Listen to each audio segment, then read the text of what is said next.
Të ndalesha për mos qenë ndoshta video e bezdisshme për gjithë shikuesit, që informoj që mund të na drejtohen me komente në çdo postim ku e shihni këtë video, të shkruani pyetjet e juaja dhe ne do të përpiqemi që t'i marrim si tema të trajtimit në raste të tjera.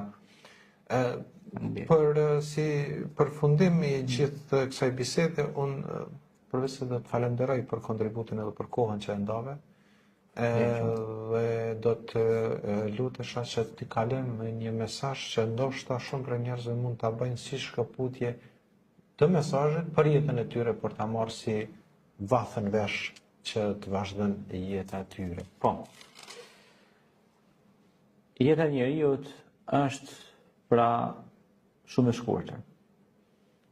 Dhe gjatë gjithë jetës së tij sa jeton ky njeri, Zoti ka thonë këtij njeriu: Inna alladhina amanu wa amilus salihati ulaika hum khairul bariya. Ata që ka bojnë vepra të mira janë krijesat më të dashtuna tek kush? Te Zoti. Pra Zoti ja ka dhënë një mesazh jetës së njeriu në këtë botë, që të bëjnë vepra të mira sa të jesh gjallë, sepse ki me kanë dashninë teme. E kush ken dashninë e Allahut është i pështuar në këtë botë dhe në botën tjetër. E para. E dyta, kjo jetë është shumë e shkurtër dhe ne duhet ta jetojmë me më të dashunit tonë, me nënën, me babën, me vllahun, me motrën. Pastaj, kuptohet, me bashkëshortën, me fëmijët tanë, pra ata që janë familjarë, me farefisin, me hallën, me tezën, me mixhën, me dajen, me kështu me radhë. Pra nipi duhet me thirrë në herë daje, një vesh daje me thirrë nipin, ha? Saktë.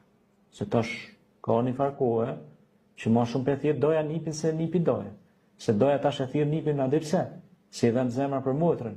Kurse kjo botë të kon, u boj pa dashën, pse? Se ty bën interesant për dajen. Absolut. A kupton, Allahu na fal. Kjo nuk është e mirë. Absolut. Sepse ai duhet me menu si daja, me thonë, po ka dalë se ky nonën teme ka motrë, ha? Po na ul pak. Do të më dalë në pozitë. Po do të më dalë në pozita pak më nuk pak në kushte të barabarta. Pastaj tjetra është pra që ne në këtë shoqëri të afrohemi më shumë mes njëri tjetrit në punë të mira. Kur shohim që një vëlla besimtar në lagjen tonë, po supozojmë këtë lagje punon avnia, ka një produksion, e ka një fabrikë të letrës, e ka një shtypshkronja që po shtyp sene të mira, po bën sene të mira për popullin me pagun tatimin e këtij shteti, pa marrë parasysh shka. Atëherë ne duhet të mobilizohemi të jemi me maqartë njëri tjetrit.